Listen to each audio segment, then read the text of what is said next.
Seahawks put up 31 on the Rams. All right, welcome back, class. So this is our third week in the class. See the light at the end of the tunnel. We only got 4 weeks, so we're over halfway there. So welcome back, guys. Hope I didn't scare anybody off.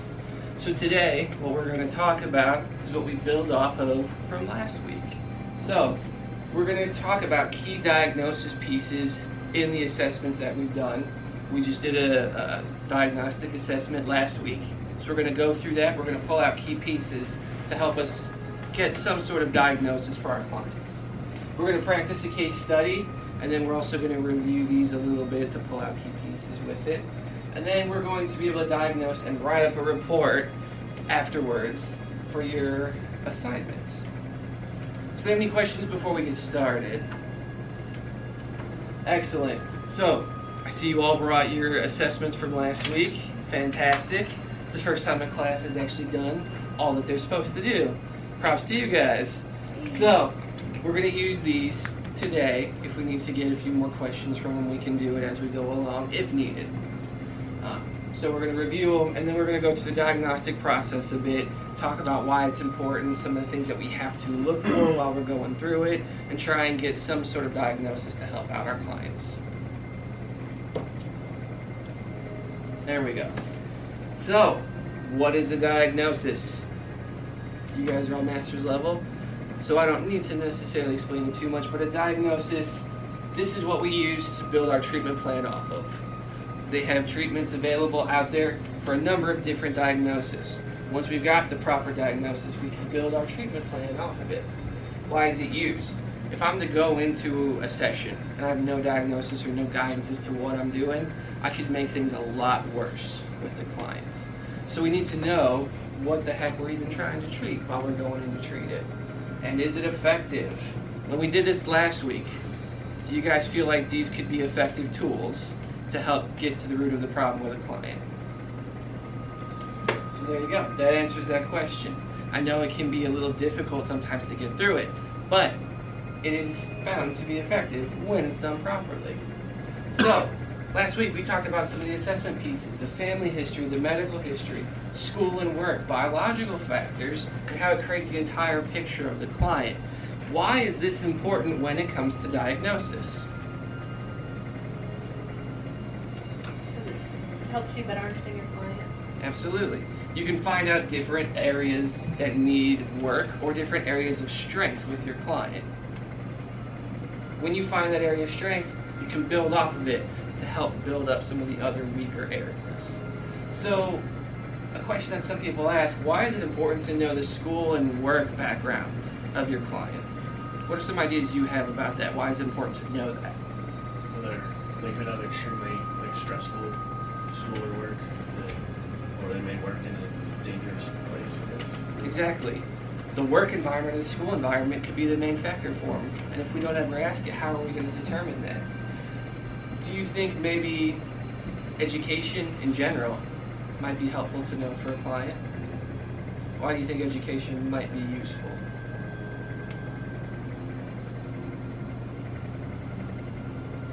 I know one of the things that I look for in the educational background of the client, kind of their just overall intelligence and cognitive functioning. If they're lower functioning, I'm not going to see a lot of, post-high school work. I might not even see them completing high school really without some sort of assistance in IEP or special education classes. So going through that, if I know that they have maybe lower functioning or lower IQ, I can adjust some of my strategies or therapy technique to meet them where they're at.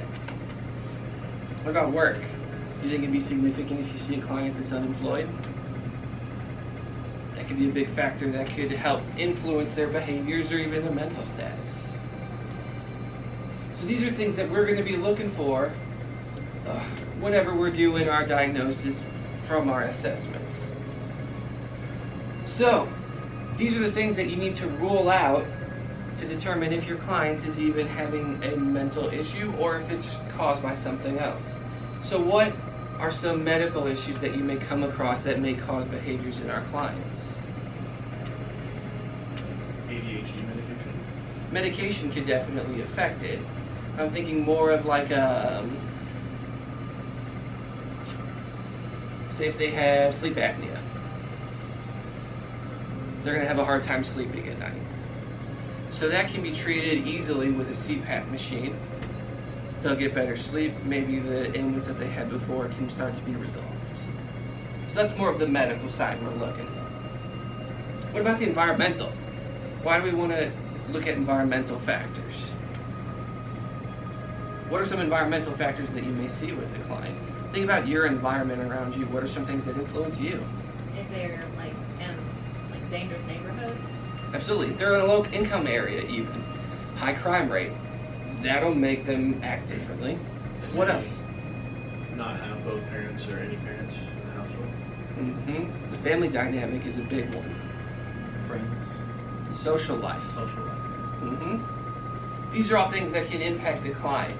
So we want to figure those out. Can you guys maybe, this is going to be a tough one, but can you think of any other factors that might influence behaviors that we might want to look into or even rule out as the cause of some of the issues a client has? Would like relationships fit under environmental, or would that be its own? It could, absolutely. You might have, they might not think of that as being the environment in general, but if maybe they're going through a divorce, that could influence them. They might not have, a big mental breakdown going on, but maybe they're just struggling through that. So you're going to help them get through whatever pain and emotions they're experiencing with the divorce. Anything else?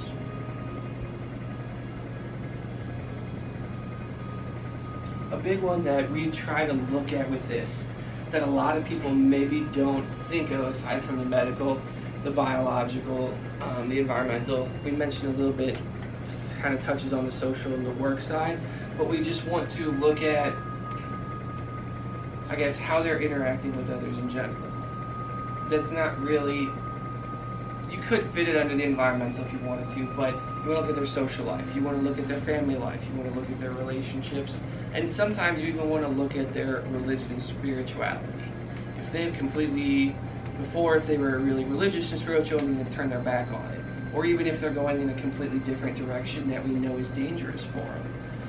I'm not saying that we're going to jump in and we're going to intervene with them and get them away from it, but maybe we see some behaviors that become cult-like, that can be dangerous or harmful to them. These are things that we want to be aware of and try to work through it with them. And again, I know we talked about it before, we never want to push our own beliefs, our own morals or values on a client. We want to make sure that whatever's going on with them, we can get them to how they feel normal and stable. We want to make sure that they're doing socially appropriate behaviors, but we never want to push our beliefs or values on them. So that's things to just think about. I put the DSM up here. You guys know this is what we use whenever we try to diagnose our clients. It's a big key. We want to make sure that if we're giving them a diagnosis, they need to meet the criteria for the diagnosis. So there's a number of different diagnoses out there, and some of them overlap with each other. So we want to look at the different factors underneath to help determine if they meet criteria for A, B, or C. An example, you mentioned ADHD before. They have different not factors, but they have subcategories of ADHD. They have the inattentive presentation, the hyperactivity, or the combined. So when you're diagnosing a client with ADHD, you need to be specific on if it's the inattentive, the hyperactive, or if it's both. So these are things that you need to go through, and it's okay, right after the session, go through and see if they meet those criteria. If you have questions about it, write notes for yourself for the next session and ask them those questions. And it's okay that if maybe your initial diagnostic, you diagnosed them as ADHD, but then you realize that they're not ADHD, they're actually just manic. It's okay to change it later on as long as you have some sort of justification, but if you change the diagnosis, you have to change the treatment that you're doing as well. So you guys have any questions about that?